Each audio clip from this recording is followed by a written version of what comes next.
Opposing Gloves here, and today we're going to be talking about organizing your samples and also along those lines organizing your presets. So it's a pretty simple concept. It's very easy to do.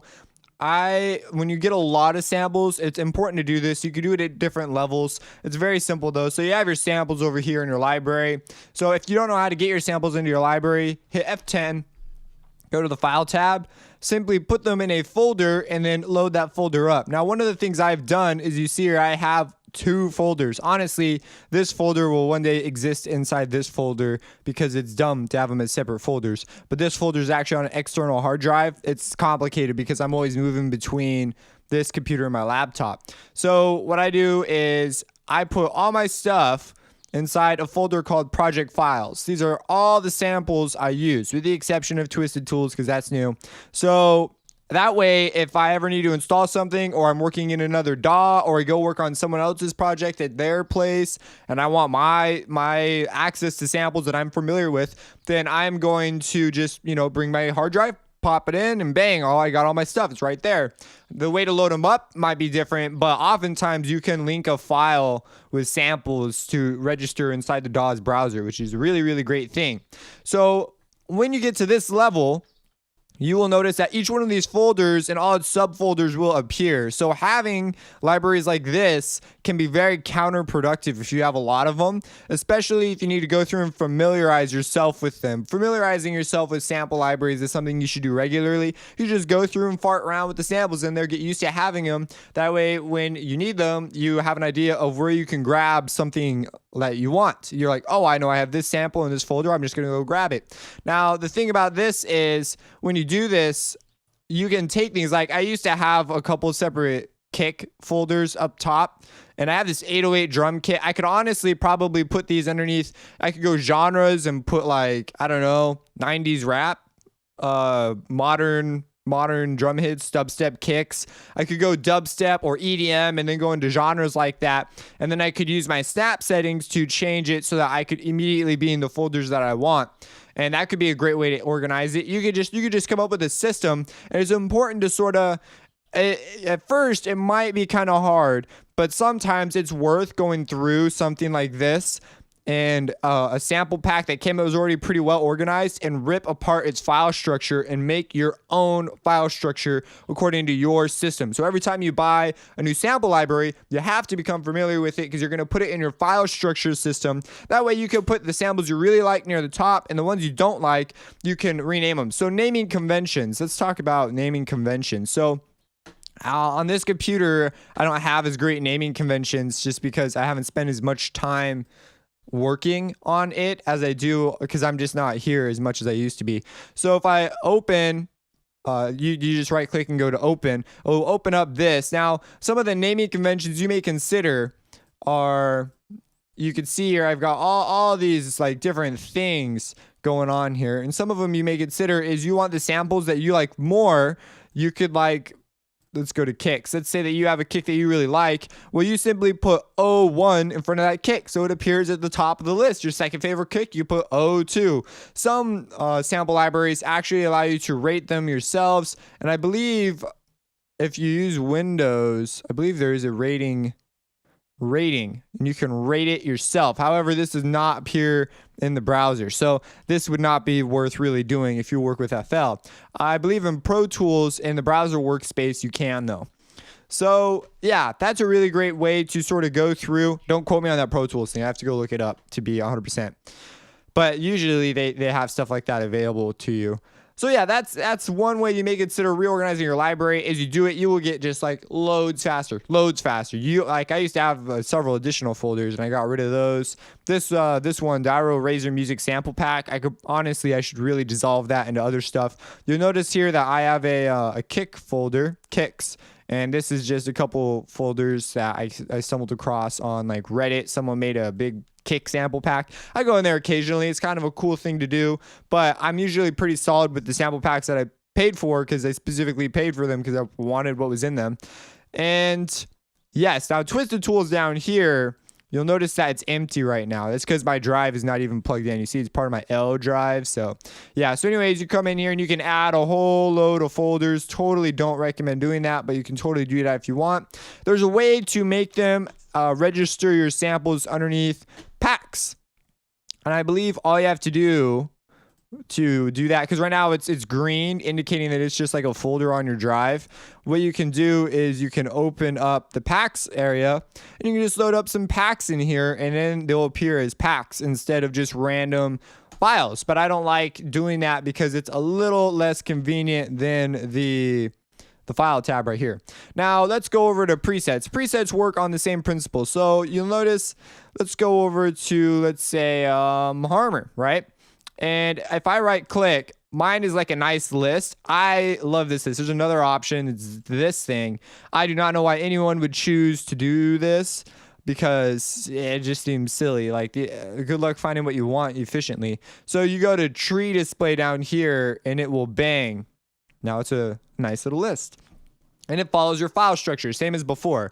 So if we were to open up the file structure of this, we would, now getting to this list is a little more complicated just because they don't have a great way of doing it. Oh, okay. Well, okay. So basically what you can do if you want to get to this list without really messing with how to get into things in here, because here are our presets, and you could load up a thing with the preset you want simply by dragging it, or you could like look up something. You notice there's a do I have a composing gloves folder here? Oh, maybe we'll add one. So we could look up like forest percussion, right? So we could come over to our browser and whoops, that's not the browser. Okay, so what we do is hit Control F and then we look up forest. And there it is, forest, and it's underneath, oh, it's underneath Convolver though. So we want the preset for Harmer. Did I miss it? Harmer, pad. There we go. So this is the folder. We're going to right click, open window, and you see file structure, just the same as before. If you want to add presets, all you have to do is just go create a new folder, you know, name it Posing Gloves or whatever.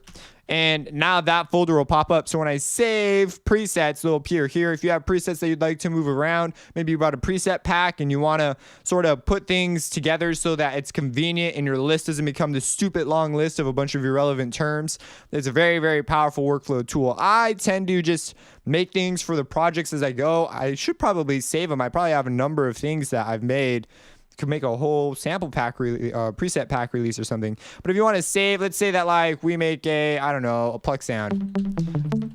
You're like, oh my gosh, I want a patch where the pluck just always pops up like that. So you can go to, we could go to save preset as, which is right here. You click it and then you can name it. So it'll be like pluck default. So it plucks on by default or whatever. And you go to composing gloves because that's where we want to save it. You notice that that file is right where we put it over here. So makes sense now. Or you can put it in another area. We'll put it in composing gloves. And if you add folders inside folders, the tree display would just keep opening up folders till you got to the one that you wanted. So you kind of want to make a two-level display of folders with the stuff in them. I guess that's a one level. And so you click save. It has now been saved. Now if I go over here, oh, there it is, pluck default. Now, some of these, as you can see, Trick Tutorials opens up another folder. That's not too bad, but when you got 3 or 4 of them, it can kind of stink.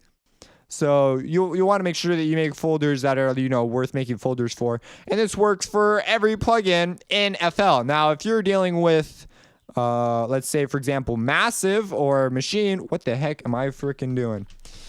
And so let's say you're dealing with Massive.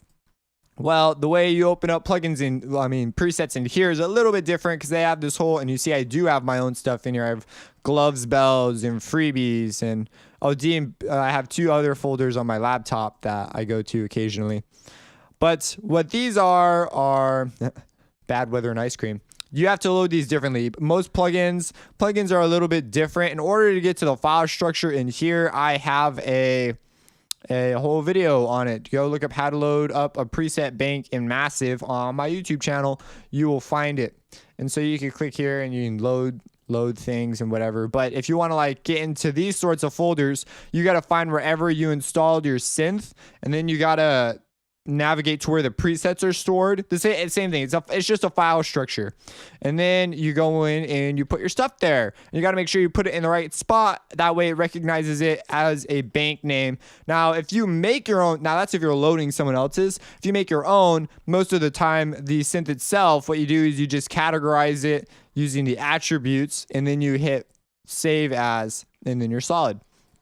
So yeah, that's how you organize your presets, and that is how you organize your samples, and it largely is determined by you just taking the time to do it. Now, is it worth it? Abso-freaking-lutely. Every time I make adjustments like that, it's just so great. Another thing is, and we've already talked about this in the plugins, if you do use your list a lot, like I still tend to come in here for some things, then it is worth making subcategories and putting them in there. But you discovered with this that you have to do that for this anyways. So yeah. Now, you also discovered that you can pretty much get away with stuff if you don't know what you want. If you know what it's called, then you could just type in the name and it almost doesn't matter. But unless it can load as an effect and a synth, then you've got to kind of categorize things a little bit.